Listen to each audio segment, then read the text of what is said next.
I'm telling you guys, man, it's a lot easier than people make it out to be. It don't have to be a lot more hard work, man. It's as simple as knowing what the defense runs. Most of your 3-4 defenses, and 3-4 defense means that there is three defensive linemen, meaning two defensive ends, one nose tackle in the middle, three defensive linemen, and then four outside linebackers. Well, the two outside linebackers, those guys are mainly playing on the line anyway. So if you get into these leagues that do these kind of custom position changes, that you can get into these leagues where edge players play on the edge, and it can be a lot easier. So it don't have to be as difficult these days. I gotta say, I actually kind of enjoy following the position changes for MFL and all the hatred that's spewed with it. And that poor guy, every time that changes, he just gets attacked. I laid down a gauntlet last week on Rated IDP Live Friday night. I laid down a gauntlet, and anybody that comes at Gary Davenport, you got to come through us now. And we got a little army forming these days, man. The 2019 offseason has been good for IDP. It's been growing, and don't get us on you now. We're good people until you get us mad now. Gotta love Dougie. But for real, Gary Davenport's in a tough spot because it doesn't matter what he does; he's going to get hit on all sides. Yeah, absolutely. Like, I mean, and I don't know. I don't do IDP, but I know enough to know that you can't win whether or not you classify him as a defensive end or an outside linebacker. Like, you can't win one. Someone's going to be happy. Someone's going to be unhappy. So, yeah, he is in a position where he is just absolutely constantly losing. And I guarantee you, I don't envy that at all. On one or two of his leagues, you know what I mean? Like, even his position changes has probably screwed him once or twice on his own teams. It's not like he's going through MFL and finding your username and going, Cracker Barrel 49. Let me see what his DTs are so I can switch it to freaking defensive end. That's not what we're doing. Yeah. You know?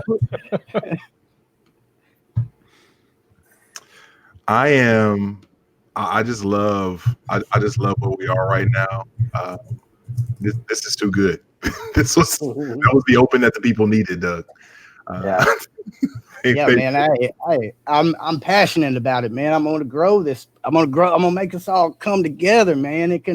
There's two sides of the ball, man. There's two sides of the ball. Why switch the channel, man? Whenever the defense comes onto the field, why draft a running back 15, man, when you can get a linebacker 3 or a 4 and make him actually mean something to you, man, and plug and play these guys instead of drafting a running back 27 and him bouncing off practice squads and taxi squads. Get a linebacker, get a defensive lineman, get a defensive back. Come on, people. No, I mean, I'm there with you. One of these days I'm going to end up in an IDP league because I actually kind of started out just following draft, and I love digging into the defensive players, and it wasn't until I really got into fantasy football and dynasty that I just locked in on offensive players only, and I mean that takes so much focus right now. Where I'm at right now, I'm locked in on that I can't keep up with all the defensive stuff, but one of these days, one of these years, I will find that's that. An urban legend. That's an urban legend. I gotta ask an urban you, legend. You can't keep up. That's an urban legend. If you want to keep up with the third string running back, you'd keep up with it, right, Kyle? Well, I do. Right. That's why. Okay. So why couldn't you keep up with a linebacker 1? Why couldn't you keep up with a linebacker 2? Why can't you follow depth charts for linebackers? Well, I can when I have more time.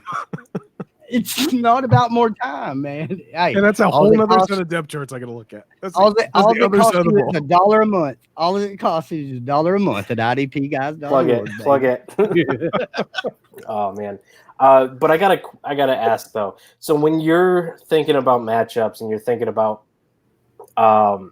like how a wide receiver or running back's gonna do going against like another team, do you not look at the other defense to see who they're gonna run at? I am not a start sit guy. I am a Even evaluating rookie, like film. What? Hold up. Whoa, Like, are these guys playing in a vacuum? How do you set lineups? What do you mean you're not a start set guy? No, I am not a I am dynasty in the sense of I am looking long term. I am looking at rookies. I am looking at how that plays out. I am the last person in the world that you want to come to and ask me, should I start Sony Michelle or Aaron Jones this week? You don't so ask you're the me Jeff that. Fisher I'm not of the that Open Bar podcast. Everybody, we've got Jeff Fisher on the program tonight. Oh, boy. Doug, we're never going to be allowed back.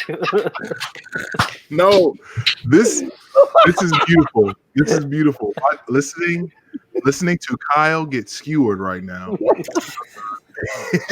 Oh man, it's just a question that I've had for just about every offensive guy. Like, because when you're looking at players and stuff, like, even what about anomalies? Like, some rookie just had a terrible.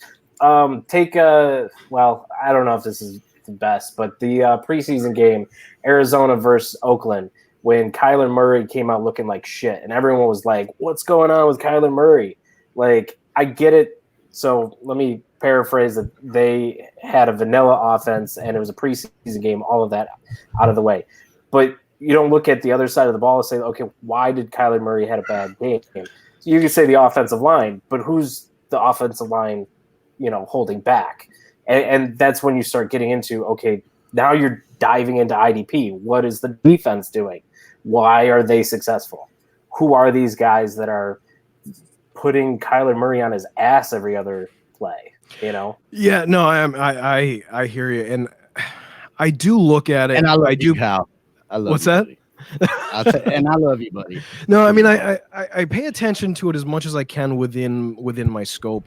But I mean, like I said, I am not a start sit guy. People will come to me and ask me those questions, and I mean, I'll be like, hey, I would probably start this guy, but I'm not the person to ask. There are many better resources out there that will break down the cornerback matchup, the linebacker matchup. I am not that resource. But yes, I try to pay enough of attention to the defense to have an idea what's going on there. Yeah. No, but I don't know who the third linebacker is, and that's where I fall short when it comes to IDP is I don't know the depth. The difference you guys are talking about is micro versus macro. I mean, you guys are looking at specific players. You're looking at positions, and to set an offense, you don't have to dial in that much. We're looking more at, okay, is this going to be a defense going to play a lot of man or a lot of zone? Is this going to be a defense if I'm setting a running back that's going to be stacking the box? And so when we talk about like sit starts and who we're like setting our weekly lineups for, we're not looking ever at individual matchups unless you're talking about like your wide receiver one and like, is he actually lining up against Jackrabbit or Pat Pete or somebody else? Because then I might decide, well, maybe now I want to flex the wide receiver 2 on that same team if I have him on my bench. But I mean, for us, if you have wide receiver 1s versus 2s, you're not going to change that week to week based upon matchups. Now for DFS, it's a little bit different. DFS, I could see this isn't a DFS show. I don't even know what the hell I'm doing here. Honestly, I suck at Dynasty. I suck at IDP. Did you hear it's ladies' night? What we categorize this show as? Because I don't know. I mean, what are we? I'm good. I'm with Kyle. We're good at DP. You misheard that. I said right, no. Nate, you ready to get out of here, buddy? Hey, well, if time for us to get the hell out. This might be the show for us, though, Doug, because if you look at our name, IDP guys, it sounds a little bit confessional. I'm not gonna lie. I guess, hey Kyle, if you want, I'll create a podcast with the IDP girls. I mean, it's like, we'll just be producers because you guys didn't really think that went all the way through. Huh? It fits, though. It completely fits. That is our humor and personality on the show. So we lean into it, honestly. Lean into IDP. The Dynasty Dummy moniker fits me and Zach, but that's on a whole different level with UDP. And with that, welcome to the open bar. My goodness, this has been, and we've got to keep this going. This is absolutely, this is gold. We're off the rails, baby. This is exactly where you need to be. It's my job to keep us off the rails. Yes, that's a fact. It's your job. Well, you have morally screwed up in the first 10 minutes of this. We got a lot of time left, my friend. I'm just stretching. Yes, I like that. I like that. We've got a fun bunch tonight, as many probably can already tell. The head honcho himself, the driver of this ship, Mr. Gabe Gearing at FF Man Bun on Twitter, is currently traveling. We may see a little bit of Gabe here in a little bit. We may not. It'll be kind of a grab bag, if you will, as to whether or not we get some Gabe or not. But to our guests this evening, quick introduction. A couple of the folks that you may have known before, a couple folks that perhaps you don't know because, hey, maybe they've never been on the open bar, so they're brand new. Yeah, let's start with who's been here before. Senior Tim Turner, Quan Tim Turner, Mr. Grapes of Draft, Mr. Steal Your Girl, Mr. I'm Not Again, Mr. Martha's Vineyard collection in the building. What's good, man? Hey guys, yeah, like J Mike mentioned, I ran a podcast for a while with a buddy of mine, and then we just we kind of parted ways and started doing other things last year. So I decided to take a break. Just had some family stuff come up, and like J Mike mentioned, have another new one on the way. And so this year I've been mainly laying low and just putting in some snarky comments here and there, but getting back into Zoom with sort of the swing of things. That's what I was looking for. The swing of things now. So thanks for having me on again, buddy. Yeah, I know, right? Getting back into the Zoom of things. It was because he zoomed in on you. Yeah, that is exactly what I think it was. I'm getting back into the woo Zoom.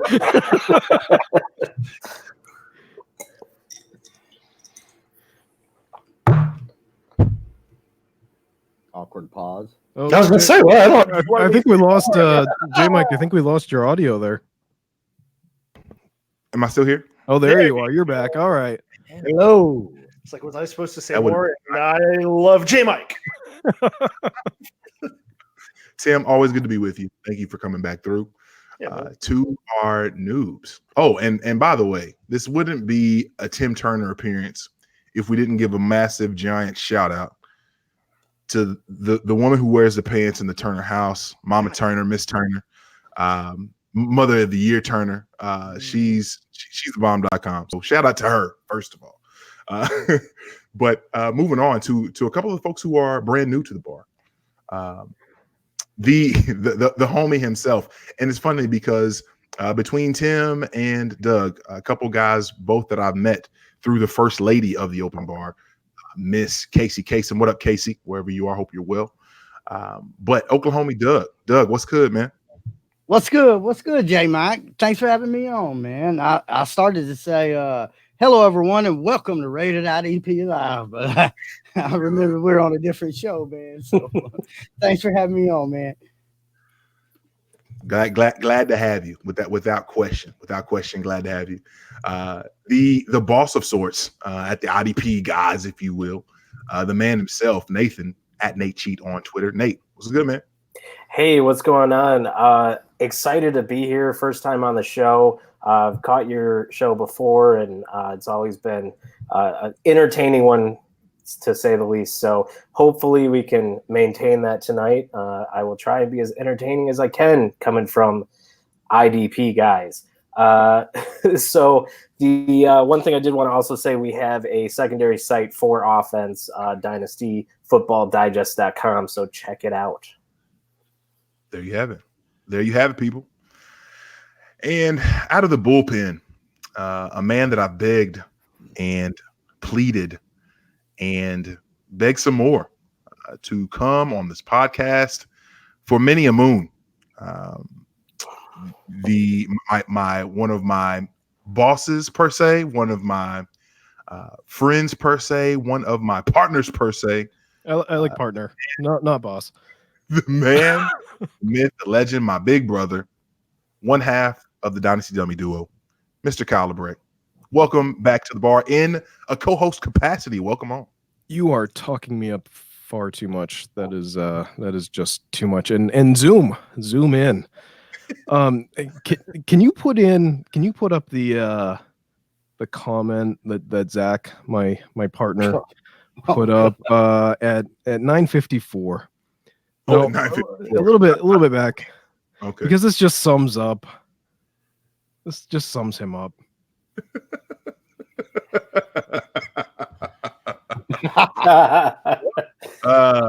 Tell us how you really feel, Zach. Yeah, he's out there jumping in on that fun as well.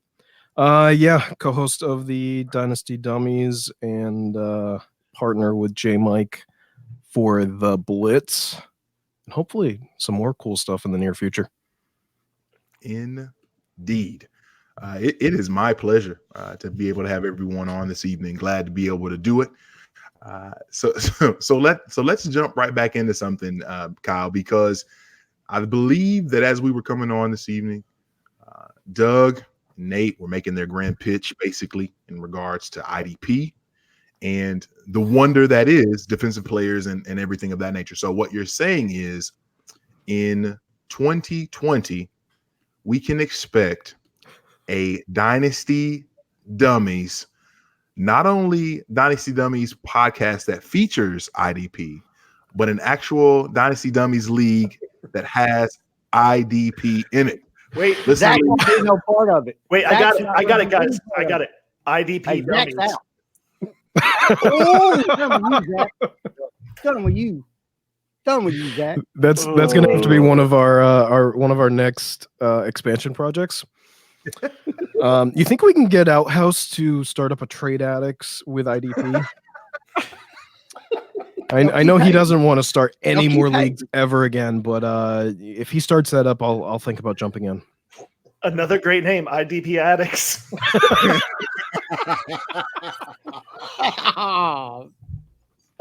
Nate, are you ready to get out of here, man?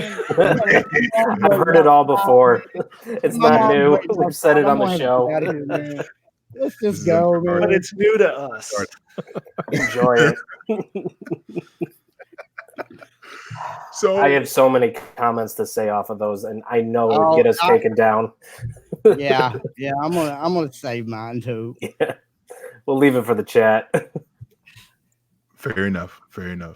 Now one of the fun things that we're able to do with this new platform, again, shout out to StreamYard. They have been absolutely fantastic since the Google Hangouts RIP. We had to pour one out for Google Hangouts. StreamYard has been great for us, and one of the fun things that I get to do is be able to throw up random quotes from the chat, and shout out to everyone checking this out in the chat. Again, you can probably listen to this via podcast form. However, Tuesday nights, 9:30 p.m. Eastern time, never late, always on time ish. We get the opportunity to be able to chop it up with folks in the chat, and we get to talk through fun and random things that people put up. So shout out to Joey the Tooth. IDP guys in the building. What up, Tooth? Yep. Hey, do me a favor. Next, pull up my social media manager, FF Trader Joe. He says Outhouse is anti-IDP. This is not true. He owns one of our shirts and actively advertises for us. Yep. Bunch of y'all closet IDP folks. Bunch of y'all closet IDP folks, and we are here on the open. Careful, Joey. Get y'all all out on there, right? Yeah, these two haters down here on the bottom here. Yeah. What's this guy name here? Oh, Tam. I think whatever his name is. The hater down there on the bottom here. He likes IDP too. I know he likes IDP. I'm not gonna lie. Oh. Now, but that's he likes DP, but we're never gonna live that down. One of the things I'm most curious about when it comes to, and I think that from from a macro versus micro standpoint that you were talking about before, Tim. I think that's spot on in terms of because I think if you want to do IDP well, and what I've always been told and what I've heard on various podcasts is that if you want to do IDP well, you're not just doing like one or two of a position for each team, right? Because that doesn't really help to make it worth its while. You've got to have several of each position to actually make it worth something in your leagues. And I don't know that everyone is ready for the actual time investment that would have to be, or that would have to entail. So what does that look like moving forward? Or what do you guys have to say to the folks who say, hey, I don't have the time, like Kyle said, I don't have the time to dive in even further to be able to get into IDP like that? Excuses. Like elbow. Well, like elbow. Okay. Everybody has one. Hey, whenever you first joined fantasy football, what'd you do? You found some Twitter personalities that you wanted to follow. No, you sucked for a couple of years. And yeah, exactly. That's what we all do. That's all we all do. sucked our first year. I mean, I won a championship, but you all sucked your first year. Hey, I only sucked 1 year. Well, IDP guys. So, but the biggest problem that there is in fantasy, like Yahoo, MFL, all of those sites, is it makes it difficult on the entering IDP player. So the manager that wants to switch over to IDP, because their rankings are trash. If you go and say auto draft a Yahoo league, if you're on offense, fine, you come out with not the best team, but you can make some moves and it'd be all right. With IDP, you're literally getting players that aren't even on teams because of the way their rankings are all set up. So it makes it very difficult for, say, someone just trying out to go by the rankings and just kind of figure out who they want based off who's in front of them. You got to kind of dive in and know what you're looking for. So there's a little bit of a barrier for entry there. But realistically, in the end, you just, can find some rankings. There's a lot of guys out there and on Twitter, different websites and stuff, just find rankings, go off of that. And like you were saying about having the low IDP count, I've heard of people playing with a single flex D or a flex D, a DL, and a DB. I mean, that's essentially playing with a single running back, a single wide receiver, and then a WRT slot. And that's your whole league, because you have so many relevant players in that first tier that if you got 12 guys in a league and there's, say, 24 tier 1 players, everyone's going to have a tier 1 at every position, and it's all going to cancel out. So that's kind of when we try and push people towards expanding their leagues, having at least 3 to 4 linebackers, 2 of each other positions. We're trying to push guys into a competitive position to where they do have to have a little more strategy in how they draft and who they're picking up, because with one linebacker, everyone's getting a Quan Alexander, Luke Kuechly, Darius Leonard. Where you expand that to 3 or 4 linebackers, now you're talking about Jerome Baker, and things get interesting. Is Jerome Baker going to play? Back we were having a conversation about Kiko Alonso before he got traded. What's that looking like? It gets more interesting and more strategy involved once you break it down to that many position groups. One thing I've always kind of found confusing with IDP or a barrier to getting started is all the different scoring options. And I know that on offense, we have a lot of scoring options. We have super flex, non-super flex, tight end premium, PPR, half point PPR, but they're all named. Yeah. But it even seems like it's you've got, you mentioned earlier, sack heavy, and then I know there's tackle heavy, and there's these different variants, but even from what I understand, maybe I'm wrong here, but sack heavy doesn't necessarily mean the same thing to one person as another. There's a lot of different variations there. Exactly. And I mean, I guess that's probably one of the the big hurdles for a lot of us is if I go set up an IDP league tomorrow, what settings do I use? Yeah, exactly. And that's a problem. But if you recall, at one point, PPR was like so new. Like it was a new tool, new toy to play with. It's kind of where IDP is. Everyone, the mainstream, things are getting exhausted. You had standard, and then they were like, let's change it up through PPR. Went from PPR to like all these other crazy, tight end premiums, all that stuff. Once you got into Dynasty and whatnot. And IDP is just kind of like on that edge right now of still trying to figure it out. I really think that once more guys like Dougie and I show up on the media playing field there, we're going to start to figure out. I'm already in talks with like DLF and a couple other DFF, trying to figure out standardized scoring to try and get that out to our audience so that we can somehow in the next 10 years have what sack heavy means and what tackle heavy means. Because right now, all that means is your sack scoring is higher than your tackle scoring. And then on the other side, tackle scoring is higher than sack scoring. But everything else is different. So you're not talking about what is a pass defense. How much does a pass defense get you in a tackle heavy versus sack heavy scoring? That's not defined. There's a lot of different small, minute points that can be very different however you set it up, and it affects your scoring. Really, when you want to come down to it, you want to balance scoring. If you're going to play that many defensive players, basically having like a full roster of roughly 21, 22 players, you're going to want your linebackers to score like running backs, your defensive backs to score closer to like wide receivers, and your defensive linemen to score kind of like tight ends. Yeah, like you said before, having some kind of a standard would, I think would be huge. And it doesn't have to be, look, offense isn't standard. We like I said before, we have a bunch of different variations, but at least when you say PPR, you know what that means. You have a common language. Exactly. I want to go back and Jay, Mike, you just had it up on the screen here from Dwight. Maybe you can pull it back up here. But I don't feel like there's that much extra time spend time reading and researching IDP instead of silly deep sleepers and bad rookies that will never play. Or watching Hard Knocks. Don't come after my deep sleepers and bad rookies.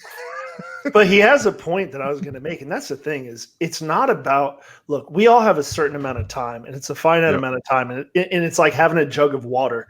You can only pour it into so many things. And so when you guys pour your attention into studying IDP, you're going to lose some of your offensive edge just because you only have so much time, and unless you have an unlimited amount of time to where you can study all things, then that's what's going to happen. But that's fine, because if you want, like, if you're a guy that wants to be like, if you're a guy that wants to do DFS, right, and you want to study a lot of DFS, and you have 20 hours a week to study and prepare for it, and you spend 10, there you go. If you want to do redraft, you got 5 for that, and you want to do IDP, you got 5 for that. It's just math. I mean, you can only spread your attention around to so many things, and so you're going to be better at one of those things. And so if IDP is your thing, you'll shine at that, but you'll probably lose a little bit of your edge somewhere else, which is fine because you're playing IDP. Yeah, and I think as far as analysts here, us being analysts, it's all about a little bit of a niche. You guys, you're doing IDP, and that's, if I get into an IDP league and I need that expertise, I'm going to come to you for that. And just like other guys out there are doing DFS, if I start trying to cover everything, I will be covering nothing. Do it well, yeah, exactly. That was one of the things when my partner and I, Johnny the Greek, him and I were just talking football for the longest time, and we were like, why don't we start a podcast? This is where IDP guys came out of, and basically we looked at each other and said, what are we going to talk about? And we said, offense is covered. Everyone's got – there's offense coming out of your ears. turn on Twitter, you've got 20 offensive guys yelling at you. And we started looking for IDP because we like to play that. So when we saw that there wasn't much, this was 3-4 years ago. Basically, it was Tom Kissenberry and a few other guys. And we were like, look, we'd listen to their podcast. We didn't particularly like it at the time in the way that for the information we wanted and the level of entertainment we wanted. So that's when we decided, let's kick it off into IDP. And we set certain goals that we wanted the show to be about. We highlighted entertainment and sound quality. And that's kind of been our staple since we started going. And it's, you find your niche and you do it as best as you can. Now, to say that Johnny or I can't talk offensive football, I mean, I'm going to say right now, I don't have the highest football IQ, but get me into a room with a bunch of other guys from work and stuff like that. Like, I'm talking about not only their third string linebackers, but their rookie, all their rookie picks and their fourth string wide receiver that's going to get cut in 2 weeks.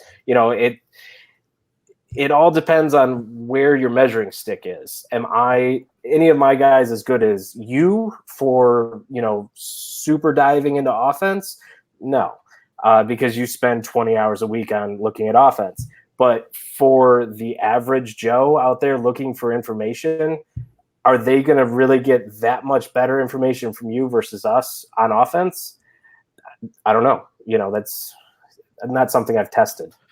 Yeah, I mean, so your theory there is the same thing that Zach and I, when we got into Dynasty 3-4 years ago, whenever it was now, we looked at that landscape, and I think it was a little more crowded than IDP, but there wasn't a lot. There wasn't a lot of shows out there, and it's grown like crazy. But yeah, it's all about having that little bit of a niche and positioning. Yeah, absolutely.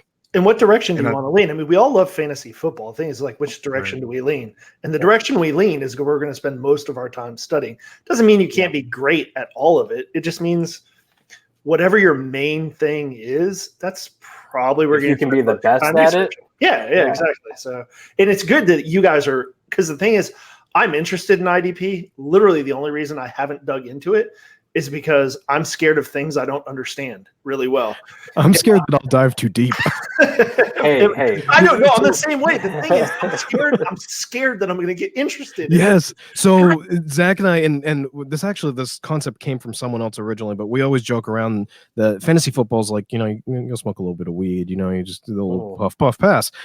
You get into Dynasty or IDP or something, heroin. You were just like, inject that stuff into my veins and give it to me. And okay, I've already got one of those drugs. I don't need another one. Hey, if you guys really want to learn about IDP and everything, send me your emails. I'll get you set up with a free subscription. Read all of our stuff. Like, I'm not saying we're the best or whatever, but like, as Zach would say, this is a little taste for the face. He's just trying to. This is reminding me of those old. Remember those old like say no to put it right here. Like, hey kid, you want to learn how to fly? Hey, call me your fantasy football drug dealer. It's fine. That's too good. Hey kid, you want to be sack heavy when you IDP? I didn't miss that comment. I didn't miss that. It was no, it was pretty spot on. Just saying. One of the fun things, and Tim, I feel like that's I don't know if it's profound is the word I'm looking for, but that's one of those things that's so interesting when you say profound sounds right. Like everything just starts to make sense after you said it, because when we look at it, it's not just a matter of time, just how you break down your time in the day, but a matter of what is it that you're going to enjoy and actually dive into, and what is your niche that you want to cut out, right? So obviously, as content producers, we want to be able to do things that are different, that are unique, that are things that we enjoy, things that we find interesting, and maybe don't have the same exact area of expertise or a market that we feel like is super saturated. So when we're able to do something like IDP guys and really dive into it and really fill a space that needed filling. The dynasty dummies and just taking this position like, hey, we don't know everything, but we're going to have a lot of fun digging in and trying to figure out what it looks like. And then with grapes of draft, like we've got all these really unique perspectives, and obviously yours is way more redraft focused, Tim. But all these little corners that we're in, and as content producers, I just thoroughly enjoy the fact that there are so many spaces and so many areas that we do have to fill in around all of these much bigger ideas and much bigger spaces. So that's a lot of fun. Doug, since you're back, I have to go back to a comment that was made earlier in the chat. It might be a guy I don't really know, but this was pretty profound early on. Johnny the Greek, shout out to Johnny the Greek. He says, Oklahoma Doug, show us those feet. Is there a story behind your feet, or what's the deal there? Well, I'm gonna back up from the feet, man, because I feel like that IDP is kind of getting played on here, man. And what I'm saying is whenever you look at a running back matchup against, even if it is a team defense, do you realize that defensive line and that linebacking core has something to do with that run defense? Therefore, the New York Jets losing Avery Williamson for the year, that moves any matchup against the New York Jets run defense up. Anybody against the run, the New York Jets, a running back, that moves them up, because Avery Williamson, if you was playing IDP, you would know that Avery Williamson is a Russian linebacker. He's one of the inside linebackers at New York. What school, real quick, Doug? What school did he go to? Avery Williamson? Yep. Give it to us, J. Mike. University of Kentucky. Let's go. Trying to homer. I had to get that in. I'm sorry. I had to let you drop it, Jay. Ah, man. Thank you.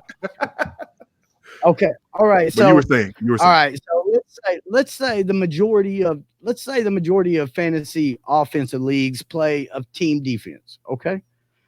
That team defense, even if you don't play team defense, let's say that you are looking at Kamara versus Barkley, two top tier guys. You somehow got both of them. You traded for them, blah, blah, blah, blah, blah, blah, blah. You look at the two matchups and you see a 3-4 defense versus a 4-3 defense that runs more of a cover zone scheme. And that's all laid out for you in base defenses. It's all laid out for you in how the team is able to stop the other team and get them off the field. The Minnesota Vikings, you're not going to see a lot of IDP action on the Minnesota Vikings because they get the team off of the field in 3 downs. I mean, it's just I think it's comparing apples to apples, where everybody else thinks I'm comparing apples to damn potatoes. Like I really don't see how it's much different from comparing the team defense to the individual player that's going to be affecting that team defense. Does that make sense? Yeah, and just to be clear, like in case it came off that way, like I don't think anybody here puts IDP above or below anything else. It's more like a flavor. To me, it's like best ball. Like in the last couple of years, I look at best ball and I try to apply what I know about fantasy to best ball, but then I'll sit there and I'll watch a conversation between somebody like Mike Beers and whoever. And I'm like, God, man, if I would have known that, if I would have thought about that, if I would have just had that sort of mindset about setting my lineup, I would have approached what I did a little bit differently. But I haven't really had time to dig into that like best ball strategy that deep. I look at IDP sort of the same way, where if I'm gonna do it, I want to dig into the strategy. But to dig into anything, to my point before, is you only have so much time. I just think IDP is another flavor of fantasy, and I do think it's extrement interesting. And I love defense. When I played football, I played on both sides. So I played tight end, defensive end. So I just sort of stayed on the end all the time. I like ends. Can I say IDP? So do you play in Superflex leagues, Tim? Yeah, I do. Okay, so would you rather be picking up somebody's third string quarterback that could be cut next week, or like I don't see how Superflex League is putting you in less of a bind than picking up a team's linebacker one or that defensive line that could contribute you literally 300 points in a year. Yeah. Or you're rostering a quarterback 3. Like I don't see how you can say it's more work whenever Superflex leagues are rostering these quarterbacks that are. I mean, Jacoby Brissett right now is going for a 2020 first and a running back right now. I mean, like I don't see how you can elate that value to not. It's relearning. There is your one position versus a whole other side of the football. But like I said earlier, it's not a matter of have a whole other side of the ball. You do, absolutely, and like Tim said earlier, I love defense too. When I'm watching the Patriots, yes, I'm a Pats fan. I know the yes. Okay, I saw all the. You just had to get that in. Yep. There. Okay, there we go. Had to. It's a Pats thing. I love watching our team on defense. I love diving into that and looking at the stuff they're doing. I can handle that for one team, but like we said earlier. It's like the toughest team for that. For IDP, like very, very possible that we very much stay away from the Pats defense because I don't. They just do crazy crap. Yeah, we stay away from the Pats running back, so it's the same thing. It's the same thing. It's just going down that rabbit hole of I know I'm going to get dragged in deep if I poke down that hole. If I look down in there, come on, become a degenerate with us. I will become a degenerate, but not only the degenerate that I already am, but another at a whole nother level. And there's only so much of that I can handle right now. Like Tim, I have another kid on the way. I can't commit to that right now. Yeah. And that's the thing too. I think everybody when we walk through the door, great excuse, fellas. Great excuse. Yeah. Doug's not the one. You're having Doug's not the one. You're having one kid. You're having one kid. Do you have 137? Yeah, Doug's not the one for the excuse. Doug being new here. You can't pick up that linebacker because you got to get that. Doug doesn't realize I have a whole.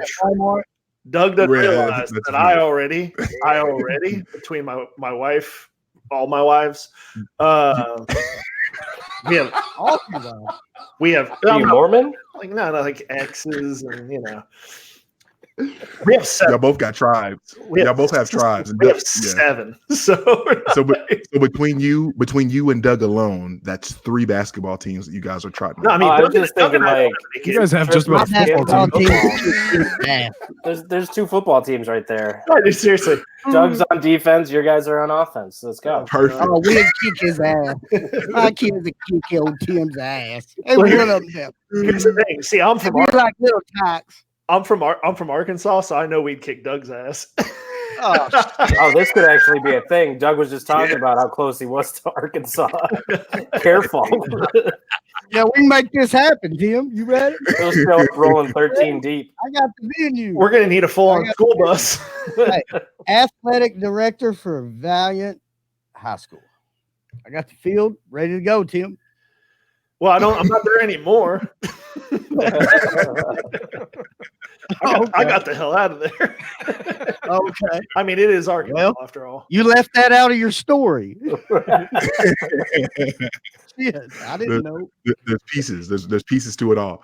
I'm curious what you guys think about this because this just came through and people sometimes will criticize us on the open bar for not talking about the main story of the day or whatnot. So we're gonna get something in that's mainstream because we Andrew Luck retired. Yeah, we got buried for not talking about it. So that's still a sore subject. Yeah. I got Colts fan friends. Jared Goff. I'm not sure if you guys saw this, but as we're getting ready to load up for the open bar tonight. Jared Goff signs an extension with the Rams for $134 million and $110 guaranteed. What the hell? Seriously? Like, what's going to happen when it comes time for hold on, sorry. Yeah, I gotta jump off here for a second. I gotta switch laptops. Are you watching Jerry Jones? Are you watching Jerry Jones? Because I guarantee you Dak Prescott is. Right? He's next. Yeah. He's next. He's next. I guarantee you Dak Prescott's watching this signing. Hey, tell your kids to be mediocre quarterbacks. I mean, but 110 million guaranteed. Don't be a running back. Be a quarterback, because you don't have to be that good to get all that money. Yeah, I mean, so let me jump in here. I'm not even sure what to do with that. Real quick. So I'm a Lions fan, and I remember a year or two ago, Matthew Stafford getting, the biggest QB signing, and everyone blew their shit. Like, oh my God, like Stafford isn't even that good. He's a mid-tier quarterback, blah, blah, blah. And then now we're talking about Jared Goff getting all of this money guaranteed, and Stafford's still locked up for the next couple of years with a very solid-looking contract comparatively. Maybe this isn't the audience for Lions talk, but this is what I always think about. I am aware of the fact that every year it's going to increase, right? We talk about the newest quarterback extension is going to be the richest. I feel like that's hammered home to us, and we get that as football fans. At this point, what? Like, when is too much? Too much. And I think that Jared Goff showed that he could take strides forward. And last year, obviously, he was really good, and that offense performed really well. And you match him up with McVay, and McVay seemingly is getting the best out of him. And obviously, what is Goff, like 24, 25? Yeah, I think 24. The question is, like, what's next? Is like, when you remember the year before, Jared Goff, like on Twitter, it was one of the few times I could have done a victory lap, was because he came out. He was so awful his first year, right? And couldn't hit the broadside of a barn. And in college, he was a deep ball guy. He had the highest deep ball accuracy, like in all of college football. And then all of a sudden he comes out and he just can't hit any pro receiver. Like, wait a second. Yeah, it's the Fisher effect. And so the next year, all of a sudden, last year has a great year. We know what happened. So the question for me is, like, what happens with a guy like Pat Mahomes, who comes out, sets the world on fire his first year, and this year has all of the tools? Yeah, like, sure, he's going to regress. Like, he's going to be not as good probably, but he's still going to be really good. What the hell are they? What is Kansas City going to offer Mahomes? Like, hey, we'll give you the stadium. Like, we'll give you like ownership. Like, what beyond 110 million guaranteed? Where are we going? And if we don't adjust, if the NFL doesn't adjust salary caps, right? If they don't adjust what teams can spend, like, what's going to happen when players are getting these huge contracts like this? I mean, Goff was great. I give you, but what do you do with a guy like Mahomes? Or Lamar Jackson next year? So this is something Zach and I have talked about. Is there was kind of this lull in between. You had Brady's still around, and Manning and that great group, but you still even have guys like Rivers, Stafford around, kind of from that generation. You have this new crop. But for the most part, that crop in the middle there, Andrew Luck, kind of fizzled out. Like, Luck was one of the last ones that was really hanging around. Cam Newton, I guess, is from that group. But you didn't have an injection of really good quarterback talent for a pretty solid chunk of time there. And now we have all these quarterbacks coming in, and I think that's some of where this is coming from, is teams are scrambling to get decent play at quarterback. and so they're willing to give Goff the highest contract out there. They're willing to give Kirk Cousins, we'll beat up on someone else, a fully guaranteed 3-year contract because he's a decent quarterback. And I'll let you debate whether or not he's really that decent or not. But I think we're seeing a lot of that, and we have a very promising young group of quarterbacks. You have Mahomes and Baker and Watson and everyone else that I'm forgetting there. But other than that, you have a jump, and we don't really yes, Mahomes looks like he's going to be the next great thing. We've seen it for 1 year. Yes, we have to buy in early, but we also have to admit that we've seen it for 1 year. You've had this just massive gap of talent for so long that these teams need to fill it one way or another, and that's just throwing money at mediocre quarterbacks. Well, also this is simple economics. When you increase the money in the pool, you're going to put the most money in the most valuable position. And look at the teams that have bad quarterback play, have vacuums at quarterback. You can look at the Colts right now and the past couple of years. Look at the Jaguars. Who else am I missing here? I mean, the Browns before Baker. All of these teams, there's a recipe to a team, and that definitely includes like proper running backs and wide receivers. But if you don't have that guy under center, you're not going to win games. So you've got GMs know that they have to pay that guy to keep them, because look at what's your alternative?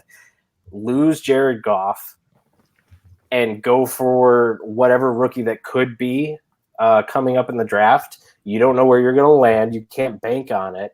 So why not? It's the easier way. Just spend that extra money on your quarterback. You're right, but the ironic thing there is, for the most part, the teams that have spent the most on quarterbacks don't win. Oh, absolutely. I mean, look at Tom Brady and the Patriots. Tom Brady takes a pay cut almost every year, except for the recent contract where he got paid and got an out. So I got a feeling he's retiring at the end of the year, unless Brady and Belichick are both going to the Giants to finish that, what's the conspiracy there, that they're going to go over there and make the Giants good for 1 year and then dip out. I love all the conspiracies. Yeah, I mean, Brady doesn't actually take a straight up pay cut, but he doesn't maximize. He never gets he doesn't get that Jared Goff contract. He doesn't get that Jimmy Garoppolo contract. That it's not the biggest contract out there. To go lower. He leaves a little bit of money on the table for the rest of the team. Right. Which is good if you want rings. But think about the league in a business sense. Like one of my favorite players, Calais Campbell, or yes, what's his all face? The Jaguars, the Jaguars, and Ndamukong Suh. He is perfect right there, because he actually is buddies with Warren Buffett, and he goes for 1 year contracts. He maxes it out, and he just hops team to team. Whoever wants to pay him, he'll play for you. And it's a business, right? You're killing your body. I mean, look at the reports coming out on, the brain injuries and everything that's happening to you guys late in life. Why take a pay cut when you might not live an entire life? It's the smart move, and it's the way the NFL is going to go towards, is maxing out your contract, getting everything you can. And why can we blame them? Tom Brady, he wants the rings. His name is going to be etched in NFL fandom for the rest of eternity. But, and Ndamukong Suh is going to get 100% of the money that he could have made while he's here, and actually still probably have his name etched on the landmarks of many teams. Yeah, no, I don't disagree at all. And you're right. They, as a player, taking the business side of it, you have to maximize what you can get. Absolutely. But if we're talking about building a winning team, the kind of catch-22 that these teams are stuck in is that They need the quarterback to win because you can't win without a quarterback. Not now. You defenses used to win championships, but now the league has shifted so much that it is such an offensive driven league. But yeah, when you pay Jared Goff to be the highest paid quarterback in the league, you've lost all your leverage for having the rest of the super team around him. And yeah. It's actually really interesting. And maybe they've managed to free up some cap space with this. I haven't seen all the details on it. But they have so many of these free agent guys that they brought in recently that are going to need contracts in the near future. How does that start to crumble around him? We've been talking about this for 2 years, though, ever since they brought in, Aaron Donald and Ndamukong Suh, paid all these guys. Like, I've been waiting for the downfall of the LA Rams because they basically put it on a charge card and just said, we'll pay this later. And it's starting to come to fruition. Like, the debt needs to be paid. You got all of these big guys. They have to get a big paycheck. So this is why, we're not GMs and, there is a strategy to the whole thing. The NFL is a complicated beast, and it's like, so we talk about like IDP being like a fringe style of fantasy play. I personally really love salary cap. I don't know if you guys have played any of that, and it gets into that, like paying certain players and the economy of things, auction drafts, all of this stuff. Like, it's like that wrinkle in the NFL that just makes it even more interesting and harder to do. It's hard to make a winning team because not only do you need talent, you need the finances to pay everybody. So I have been stalling, trying to talk about Goff long enough for this guy to get on here. This guy is risking his life jumping on here right now. He's sitting in the middle of a hurricane. Oof. I don't know if that's completely true yet, but he's about to. Not yet. But Matt, what is your take on this Goff extension?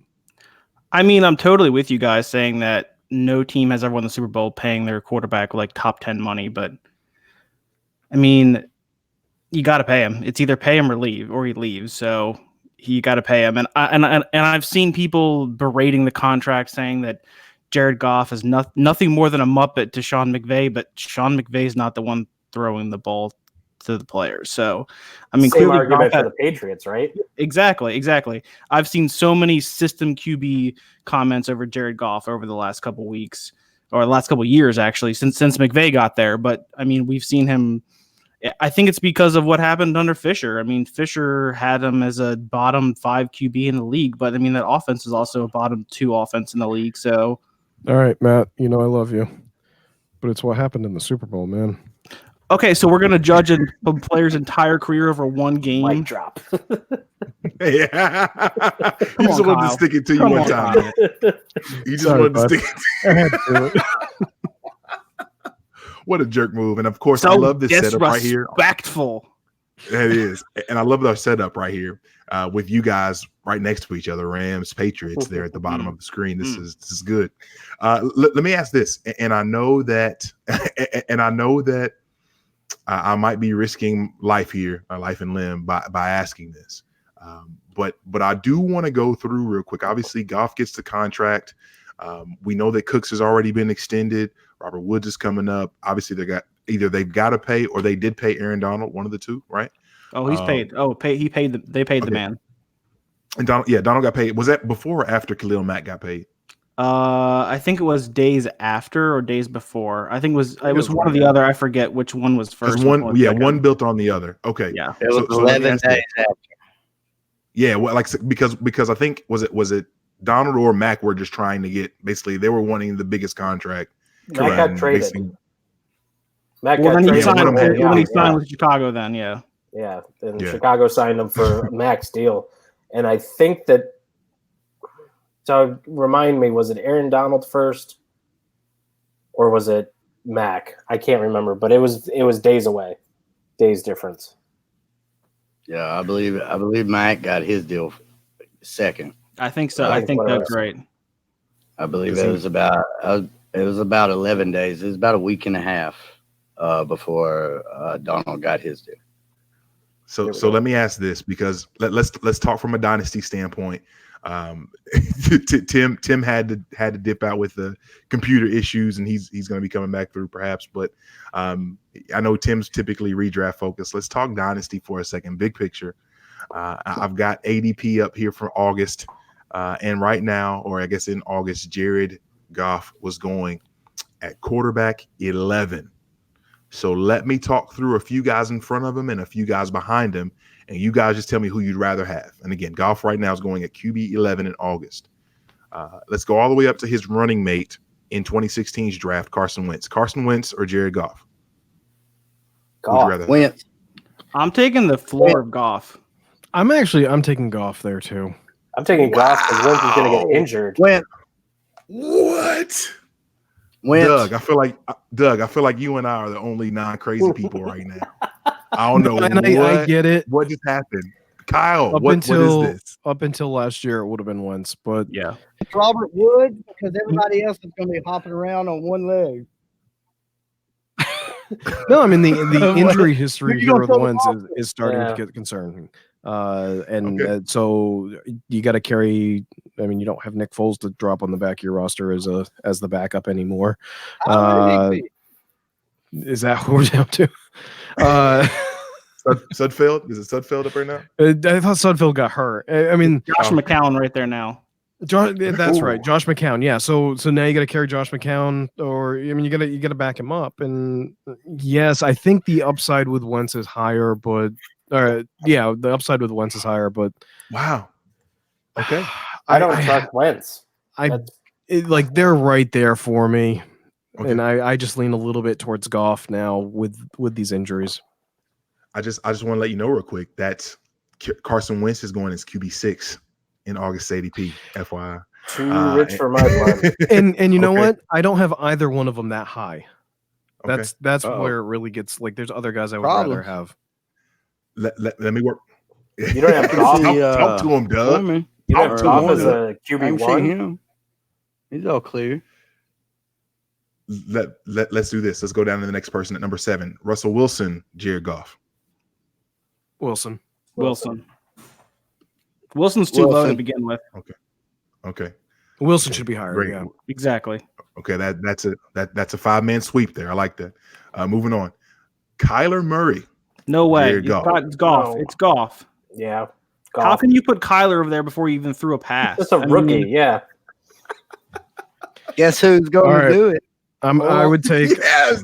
I would take Murray over. Guess who's going to do it? I would take Murray over Goff. This is all right. This is for you, Zach, because okay. he's asking about my exposure to Goff. Just the rushing floor that you're getting with Murray. I mean, that's the reality. Isn't that a negative too? Isn't that a negative? I mean, he's 5'10", 195 pounds, soaking wet. I mean, if he stays in the quarterback, we're talking about playing against grown men. He's not going to stay in the pocket. If he stays in the pocket, he's going to get killed. Have you seen his offensive line? Okay, so where's he got to go? He's got to scramble, right? Exactly, and he's going to get hurt. He's going to get hurt. He's going to score me points running around. Yeah, he's going to. That's all I know right now. I mean, I had Kyler Murray exposure. Don't get me wrong. I have a super flex team that has Goff and Murray on it. So I mean, I have him, but I'm just saying I'd rather have Goff. Matt, let's have some fun with this, Matt. I want to have some fun here. In 2019, let's go. I'm gonna get crazy. We'll go heads up. Open bar bet here, 2019. My Kyler Murray versus your Jared Goff. Points per game. Points per game? That's different. Points per game. What makes it so different? Nah, I'm just messing with the J-Mike. We'll send it. Very good. Put it on the board. Put it somewhere. J-Mike, if I win the bet, you have to make Riley send me my dummies T-shirt. Actually,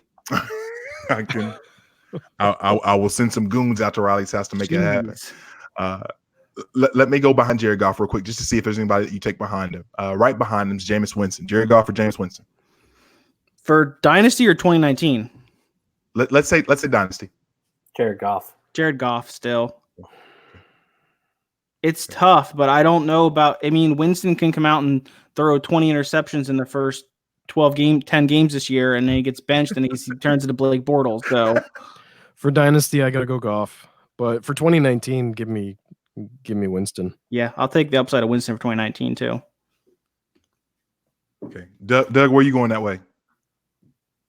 I think Doug's froze. He's frozen. Doug, come back. No bar, Doug, you still there? I like it. I like it because I'm pretty sure it's basically what Zach said in the chat as well. He's just like fold. No thanks. just a whole lot of no right there. All right, this is the last one I want to go to. Jared Goff or Lamar Jackson? Ooh. And this is Dynasty, right? Yeah, let's go with Dynasty. So this is another one for the same reason I would strongly consider going Murray over Goff. I would strongly consider Lamar. I think I like Lamar more than Murray right now. Ooh, that's a there's so many questions. Did Sam Lane come on the podcast here? Look, I am no Lamar Jackson truther. Don't that's the other guy there that sits in this chair over here. But the rushing upside, it's what the Konami code. Yeah. The rushing up. What is Zach probably knows this if I say it. It'll in 5 minutes he'll put the answer up. What's the yardage that a quarterback has to get to lock him in as a QB1? I think it was 700. I think it's 700 yards. Yeah. Something like that. I believe it's 700. I think you're right with that. Kyler Murray and Lamar Jackson are probably both going to hit 700 yards if they stay healthy. I know that is a legit question, but it's the same reason why you like Russell Wilson. These guys, they hit that 700 yards rushing, and there you go. Whereas Goff, safer maybe over the long term, over the season, injury wise, but probably doesn't have that same upside. I would rather have his floor. I think where he's being drafted. I mean, when I was on the Blitz podcast with Matt Williams. I mean, Goff's going at redraft. He's going at QB 11. I think that's his floor. I mean, look, I'm going into a season right now in my main dynasty league where I have Cam Newton and Jared Goff as my quarterbacks, and I don't feel good about it. Why not? I think you got. I would love that. You've got Goff's floor and Cam's upside. I don't see the problem with it. It's Goff's floor that I'm concerned about. And I don't understand why you're concerned about Goff's floor. I just don't know that there's enough output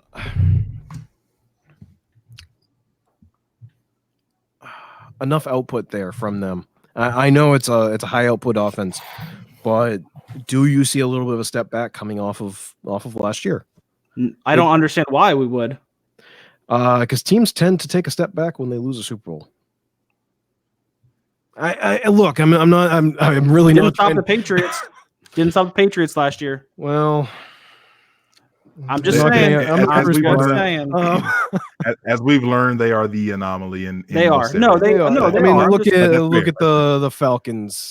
They pretty much dive bombed the year after. Sarkisian coaching the offense on that team too. That I'm calling BS on that one. All right. They had a complete change in offensive coordinator. Yeah. Over the years, you have seen many teams coming off of a Super Bowl loss. Because they usually lose a lot of pieces. I mean, who have the Rams lost? That's fair. They literally lost no one. Literally. Coaching staff on the field, all of that stuff. The Rams are fairly put together, and I really think that this is more so going to let a fire under their ass coming this year.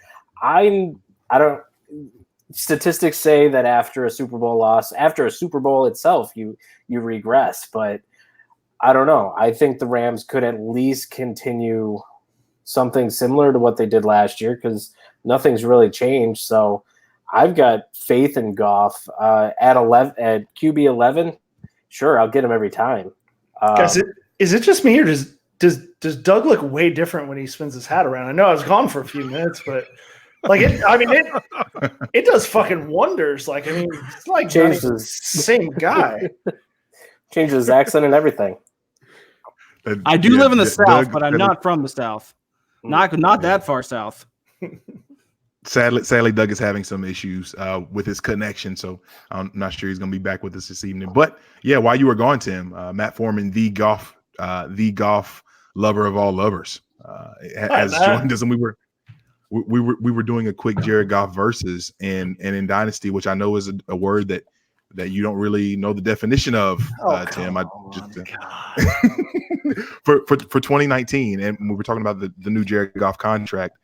Just your quick thoughts on him getting the $110 million guaranteed, and do you feel like he takes a step forward this season and eclipses what he did last season for the Rams? Eclipses it? No. I'd be happy if he repeated it. I mean, if he was as good as he was last year, that's what the contract paid for. The contract didn't pay for him to improve. The contract just paid for him to do the same exact thing that he did, only them actually win the Super Bowl. And so if he can get the same performance with the same people that he has, then they're going to continue building. I mean, the Rams aren't a team really. I mean, Gurley's a kind of a sketchy prospect at this point. Hey. What's going on? I mean, I love Gurley, but I mean, outside of that, I mean, this is a team that's still continuing to get better. So yeah, I mean, as long as he just continues to be as good as what he has he earned that? Yeah, I think so. We talked about, the year before he came out, had a rough year, had some coaching changes, and then he turned into the mature version of who he was in college. So he became last year what everybody thought he was going to be the first year. And so, yeah, I mean, he earns it, but I don't expect him to do he doesn't have to do any better to justify that contract. I just think the dollar amount is insane. It has nothing to do with Goff. It has to do with the position and what cap space is as a percentage and what teams can spend and what it sets up as future precedents. So like I said earlier with Mahomes, I mean, Mahomes is arguably a more exciting player and more valuable to his team. They seem to think, because of the way the offense sort of rotates around how explosive and quick he is. So what the hell is KC going to do? So yeah, that was my only point earlier. I mean, honestly, I feel like with the collective bargaining agreement on the horizon, that the payments are, these salaries are just going to get worse. Which, is it worse to pay the players for putting their body on the line? I mean, look at the NFL compared to other sports like baseball. Baseball, what do? You stand out in a field, wait for a 5-inch round ball to come hurling at your face, and then you catch it. Oh man, we're here to hate on baseball. I came to the right podcast. But they get millions of hundreds of millions of dollars, and it's all guaranteed. It's all guaranteed, yeah. Yep, exactly. It's also the only sport where they're told to walk too. Yeah. And the thing is, it's like it's all the excitement of football crammed into 367 8-hour games. Yeah, that is well said. Right. Yeah. Let me ask this. Let's do it. Go ahead, Matt. I saw a comment that popped up there. Yes, they did lose Roger Saffold, and they lost John Sullivan, their starting left guard and center from last year. But they also have two guards, and they have a guard and a center coming in who should be replacement level. Wouldn't call Saffold dominating last year, so not super worried about their losses on the offensive line. They still have the pieces there with Havenstein, Whitworth, and Austin Blythe at right guard, so not too worried about the losses on the offensive line. I find them wildly interesting, and to your point, Tim. Let just a quick and you guys just give an over or under.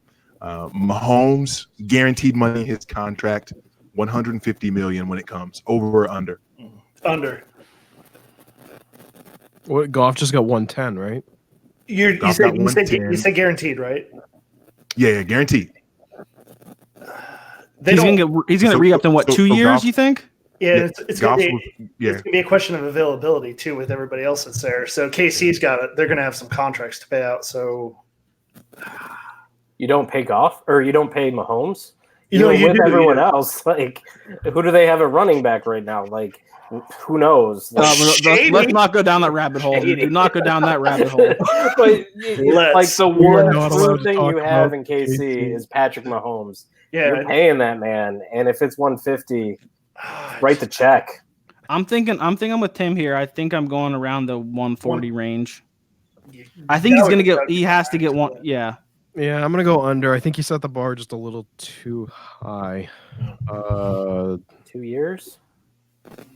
I don't know. Well, I guess what I'm thinking is they might actually try to do it next year. Try and save some coin. That'd be smart. Because Goff is 1 year ahead of Mahomes, right? Yeah. The draft class is right. So if we go 1 year past, we're looking at next year. They try to do it early, just like Philly and LA's done now. I don't think we get a $40 million jump in 1 year in guaranteed money, with just the natural inflation, and yeah, he'll probably get a little bit more, but I don't think it's going to be that much. And I mean, in a team like this where they really need an explosive running back. Shady's a 1 year deal. I mean, Shady's out. Come on, let's be honest. He's done after this year probably. So you got D. Will Thompson. What's going to happen with those two? Because if one of those two doesn't jump out as a clear KC running back, they're looking at bringing somebody else in that is a big running back. And so that's going to be a big part of their availability as well. So what happens there? I mean, they're good at receiver. They're good at tight end. I think they're more likely to draft someone there if they're worried about paying someone. They can get a rookie cheap for 2-3 years while they're still in their Mahomes is still reasonably priced. And that's the smart way to go. Your running back should just be churning with rookies because they don't last. I mean, outside of like a pair, you got Shady still in the league. You got Frank Gore still kicking around waiting for his kid to come into the league. I mean, Darren Sproles is 36 and still in the league. Yeah, but he's not been like the same feature back that even like Shady and Frank Gore. Like last year, Frank Gore was basically the feature out of Miami, like at 40-something and a half years old. So if you get those running backs churning through, I think that's what Kansas City's going to do. They're just going to draft someone next year and what is dead let him may go. never die. They just keep may never die.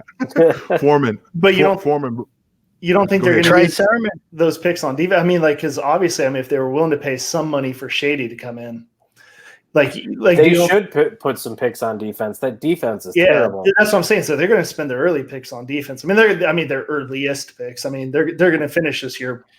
Yeah, but we're looking at theoretically a stacked running back draft class again next year. Yeah, and that's true. So, I mean, we've been talking about even this year there wasn't enough spots for these running backs to go, and that's why these last 2 years you've had some kind of crushing landing spots, like John Kelly going to the Rams, a guy that we loved and Bryce Love. He ends up buried there. Yeah. Damien Harris going and sitting behind Sony Michel. Yes, behind Sony Michel. Yeah, so they'll be able to get one of these guys in third, fourth round, and that's the smart way to go. You can still load up on defense, and Kareem Hunt was a third or fourth round, fourth, yeah, fourth. Even the guy they should have ended up with, David Montgomery, was a third round. Like. He was such a perfect fit for them. So this is directly where IDP comes in, where the knowledge of IDP to know like where are they going in the next draft for their defense? Where are they weak? They got Chris Jones on a defensive end. He's fucking nasty. So good. He's so good. What do you got? Justin Houston, Larry Ogunjobi, Frank Clark. Yeah. What are you going to pick? Where are they going to? I guess this is where IDP kind of mixes with the NFL draft community. I don't know how much you guys follow the draft, but it's kind of where start getting whole, well-rounded football. They need it. They need an inside linebacker because they have Anthony Hitchens. Well, Dylan Moses, the clear-cut number one linebacker coming into this year from Alabama, just got injured. So now you're looking at Patty Fisher and guys like that on further down the line at inside linebacker. So you're moving that down to the second and third round. So now you see the Chiefs, like they're not capped. Maybe a guy like AJ Espinosa. AJ Epinesa? Yes, Iowa? But they already have Frank Clark. So that's probably not a real big need for them. Their biggest need is probably inside linebacker. They took Juan Thornhill this year to take over that safety position. So the defense was kind of dressed in this offseason. One of the best off seasons, I think, from Brett. What's the guy's name? The GM in Kansas City, Brett. I can't think of his name, but one of the best off seasons I thought from Kansas City GM there. This off season, and Frank Clark.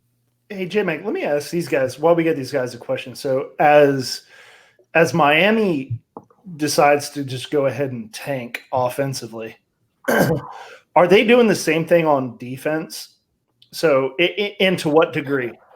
So, Dougie can probably talk a little more on this. They've got a couple guys coming up that we've been watching for at least since last year. Jerome Baker, I think his name is Sam Egwavin, looking at taking over Kiko. Sorry, Alonso stroked out for a second. Kiko Alonso's spot from going over to the Saints, which they were trying to kind of move him anyways because he's getting older. But one of the weirdest cuts that they made was TJ McDonald, safety over there with Minkah Fitzpatrick and Rashad Jones. We really thought Rashad Jones was on the way out, and then they came out of nowhere with TJ McDonald.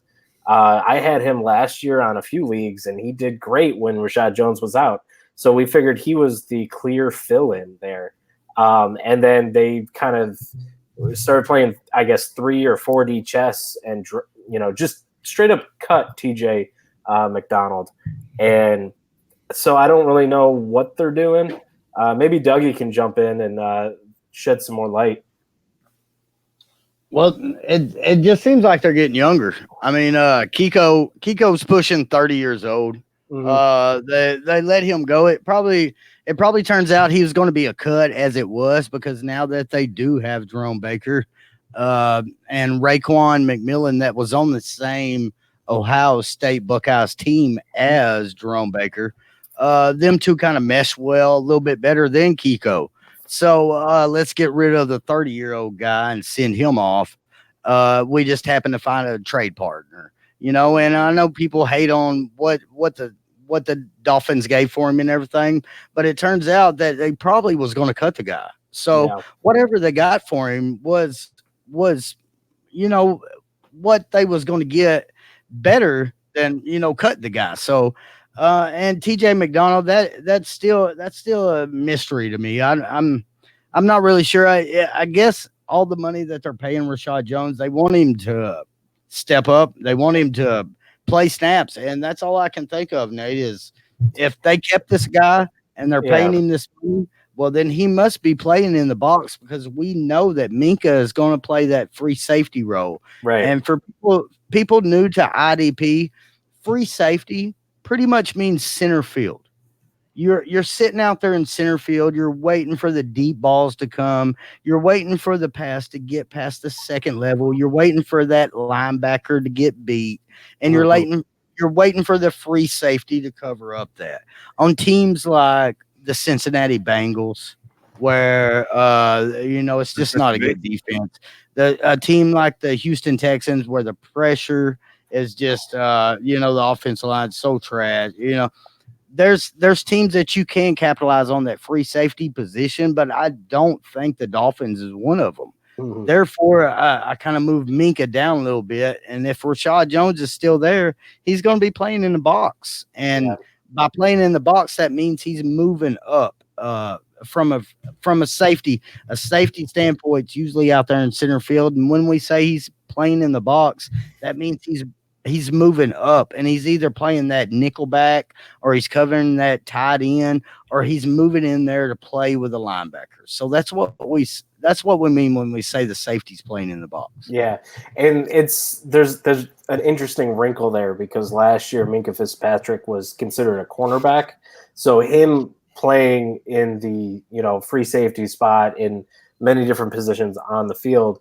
As a safety, you were getting those safety numbers in a quarterback slot, which is, I don't know, like having a wide receiver in your tight end slot, or a running back in your tight end slot. It was like cake money. But once they switched them over, is that when like Jalen Samuels still had tight end eligibility? Yeah, exactly. Yeah. So you were loving Minkah Fitzpatrick. And then they switched his eligibility this year, which sucked. It dropped him down and everything. But Rashad Jones, I mean, he's been good. He's been the number one safety year in, year out. Him, Landon Collins were my 1-2 punch many years, like for my defensive backs. And this is kind of where, like, I don't know what Miami is doing, because I would have saved the money on Rashad Jones and brought up a guy like TJ McDonald.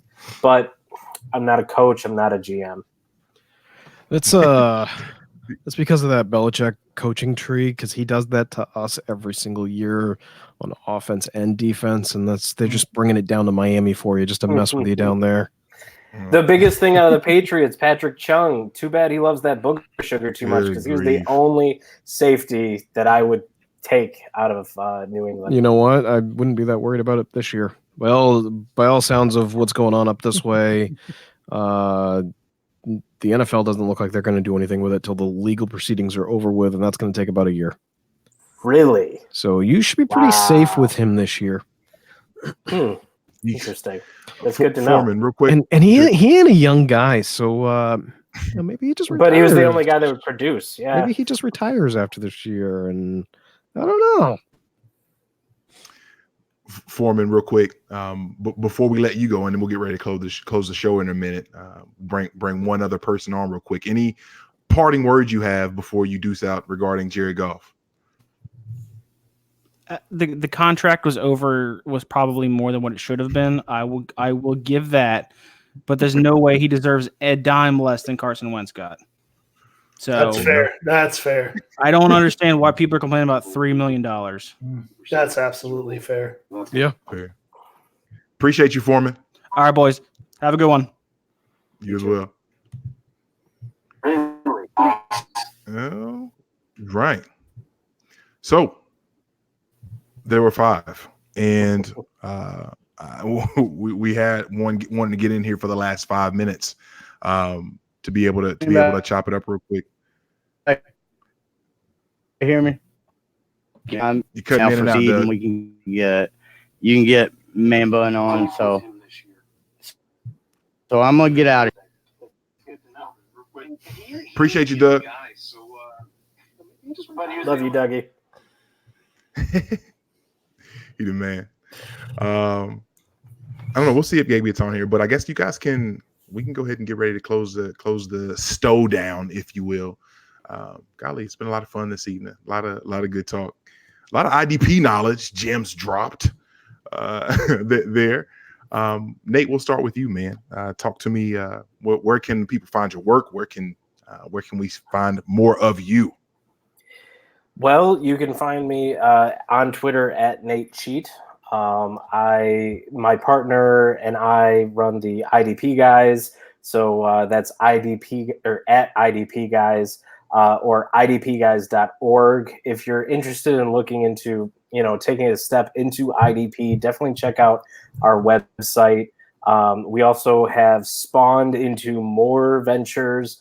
DynastyFootballDigest.com is kind of our offensive side.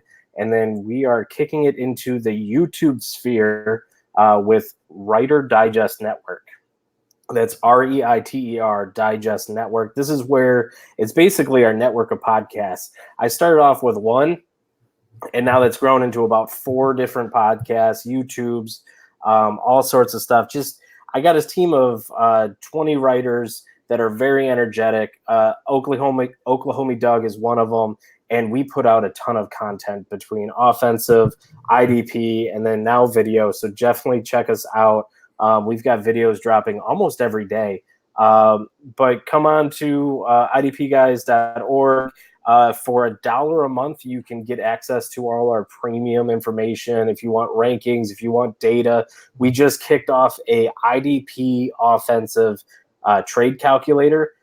It's one of the few that I know of. So if you want to learn how to value a running back 3 versus a linebacker 1 and how to trade, jump in there. Right now it's free until kickoff on Thursday.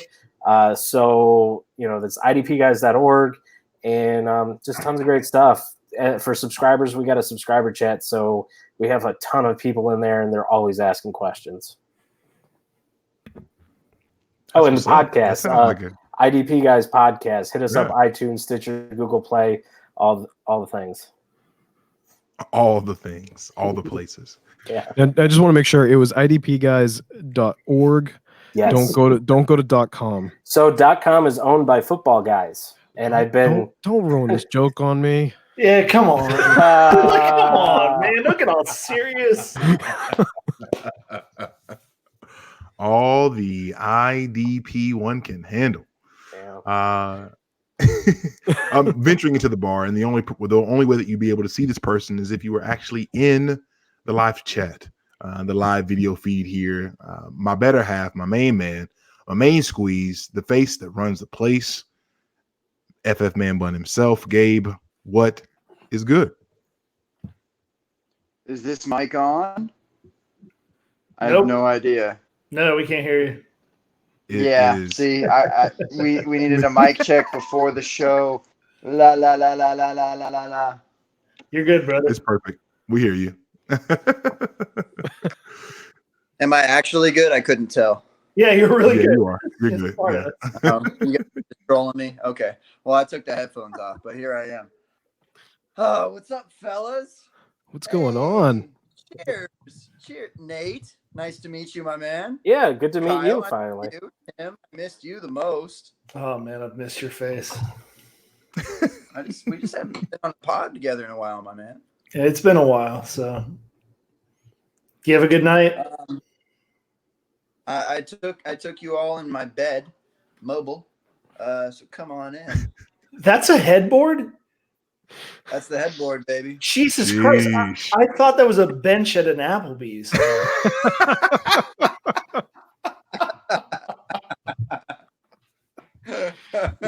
It is only appropriate that you would bring the IDP guys into bed with you. After an Applebee's. So it continues. Okay. Of course, that's good. Well done, Tim Turner. Talk to us. We are going to bring back Grapes the Draft this year, and it's pretty exciting. We have a few people that we had plans on chatting with last year. Brad Evans, Liz Loza, a few other people, but I think this year what we're going to do is we're going to dig in a little bit more into the people behind the fantasy football accounts, which really was the original intent. But it wound up being a little bit more backyard banterish, the way Matt Harmon had started off. And when we had Matt on the show, we talked about that. And after every show, one of the things that was clear is people said, I really thought you guys were going to dig more into my childhood and, things like that, things that didn't have to do with fantasy football. And that's sort of the feedback we got, is that's what people want. They really want to know these people that have made it in fantasy football, the people that they trust with their money, their leagues, their attention week to week on Twitter or just social media in general, I guess, or on radio, TV. What is it that makes these people tick? What is their backstory? And so we're going to dig a little bit deeper this year, and we just want to make sure we have the lineup set ahead of time to where we can do 10 to 12 shows, about an hour long. and we're pretty excited about the people that we have set up so far. And I'd say within the next month or so, I don't know. My wife's being really lazy about having this baby.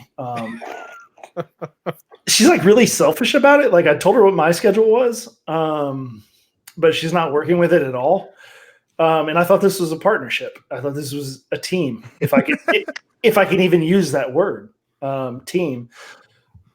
So once I don't think we're allowed to use that word. So once we actually have this new little addition, we're going to move forward with the podcast again. And I think now we've really dialed into what people want to hear. And I'm actually really, really excited about this next version of it. So, and yeah.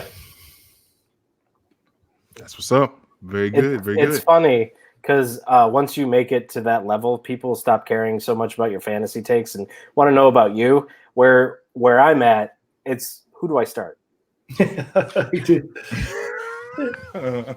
But in a way, it's funny. I get those, and you get them all in your like your messages. Well, what are they called? Like your messages from people that don't follow you. You have to check those. Requests or something. Yeah. Like they were the requests, and those are my favorite ones because the fact that somebody actually gives a shit about what I think about what they're doing with fantasy. It's funny. Like I've actually got some questions that I've pulled over on my way to work to answer. Wow. Because I'm like, man, like this is just a dude that's trying to win his league. And like, why does he care what I think? But he does. And I've stayed with some of those people all the way through an entire season. And so I probably have like 15 or 20 guys that I've been with for a couple of years, and they've had good luck somehow. I mean, I lose all the time, but somehow what I tell them works. But yeah, I think that's probably one of the cooler things of what we get to do is those sit-start questions. And, you know, it really is. It is a big honor, honestly. Yeah. No, I was just making a comment because I saw someone post like a cat photo the other day, and below it was, "Hey, who do I start in Kansas City for running back?" I was like, "Really? Like, come on, that's some guy's like family." Yeah. What's up? Gabe, I think he's having some connection issues as well. But to my on the Applebee's Wi-Fi. Yeah, Applebee's Wi-Fi. Yeah. Listen, man, if it ain't the ribs, I don't want it. If it ain't the ribs from Applebee's, I don't even know the last time I had Applebee's. That's good. That's good. Anywho, to my co-host, steak. Yeah, exactly. To my co-host of the evening, Kyle Brett, talk to us, my man. Hey, what's going on? Yeah, just over there hosting the Dynasty Dummies. We got fun and exciting things happening over there, J Mike. I mean, you know, but I don't know that everyone knows. And so if you haven't subscribed to the Dynasty Dummies feed because you're like, I don't play Dynasty, I don't need that. Well, think again. Because we got the Funhouse guys on there now. So we brought in not only some redraft mentality, but some nonsense. And we all need a little nonsense in our lives. And then we brought in the king himself, J Mike. You're so absurd. Blitz. You're so absurd. The greatest 15 minutes of your week. It is a 15-minute recap of the weekend. It is the best 15 minutes you will spend going into the week, getting ready to make any changes to your team as you go forward. So if you're not subscribed already, you don't subscribe for us. Just download. Like, we love the download. We don't have to actually listen to us. Listen to the Funhouse and to the Blitz. And that other guy that we had on earlier, he might be doing something else for us here soon too. Hey, for sure. Hey now. Thanks for being with me tonight, Kyle.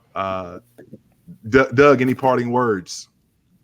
No, man, just glad I could get connected again. Thanks for having me on, Jay and Man Bun, man. Gabe, thanks for having me on, guys. Thanks for trying to help grow that IDP community, man. we're making a big stand in this off season, man. Trying to grow the community, man. Trying to hashtag IDP in SFB. Hey, okay. Trying to get that going. Try to get that going. If everybody kind of use that hashtag for us, hashtag growing IDP together. Just trying to let everybody know that there's another side to the ball, man, and trying to grow this sport as a whole, man. That's it. And and we just got a new sponsor at Statement Games. Free little website, man, that if everybody would jump on, you can go to my Twitter page, you can go to Nate's Twitter page at Statement Games. It's a new little fantasy website that it's kind of a new initiative to playing fantasy. It's to do with the betting lines. You can rank your betting lines, and your let's say that Aaron Rodgers this Thursday night's playing the Packers. The maybe one of the odds would be, does Aaron Rodgers throw for over 250 yards or under 250 yards? And you click on either over or under, and then you rank that in the confidence. You know what you think that's going to be. So that's completely free. We got that going on with IDPguys.org, and just follow at Statement Games and look at Nate Cheat's Twitter and get in that league with us if y'all don't mind. That's all I ask of y'all. Thanks, Dougie.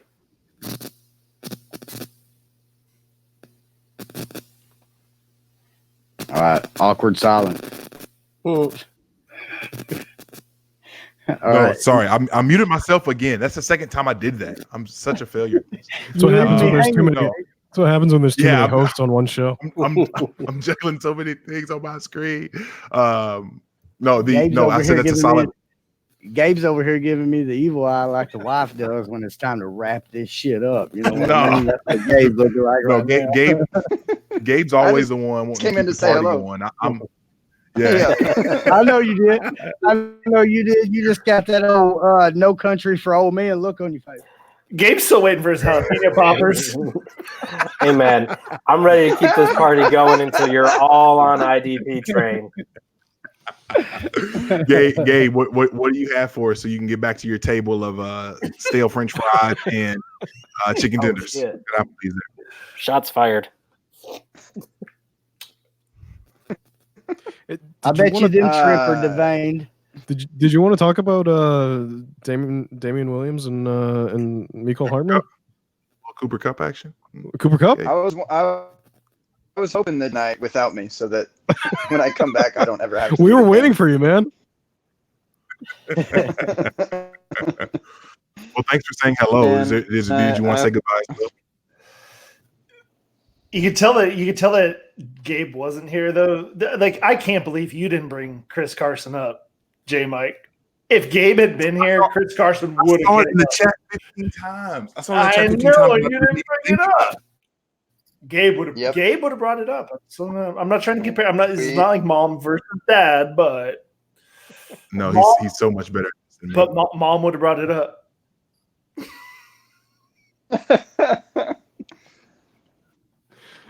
What you drinking on? Yeah, I need what you drinking on?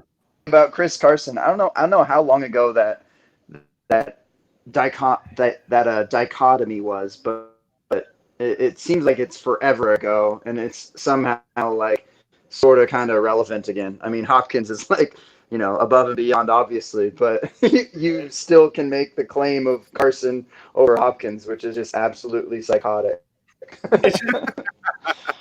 for your brand. The funny thing is like if I'm gonna give these guys a hard time, you missed all the IDP jokes, and they were good. I mean, they were good. A+. Well, I see your name there. It's IDP with a heavy sack. Bro, it got reckless. I get it. With the I get it. You might get shut down. You're with an IDP nickname. New brand. But the thing is like, if I'm going to lump myself in with these guys and I have to have something along those lines, and with the Chris Carson thing, then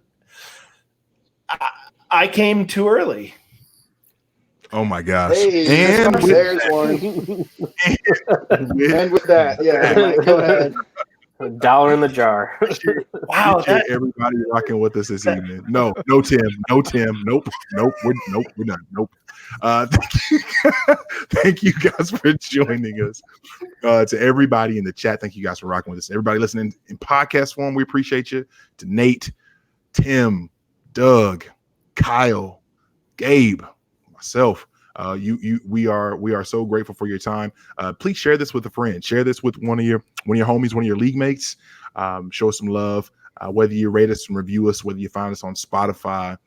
Still working on Apple Podcasts because they've been not so fantastic to us, but Google Play Store, we're everywhere that pods can be found. So we appreciate you guys rocking with us. And again, as is custom, whatever your drink is of choice this evening, go ahead and put it up to the camera. Let's have a quick cheers, quick toast, if you will, to the good life. Yes, indeed.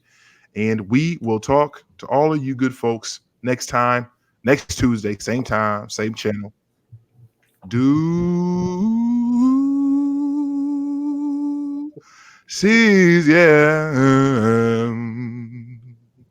Sitting on the dock of the bay.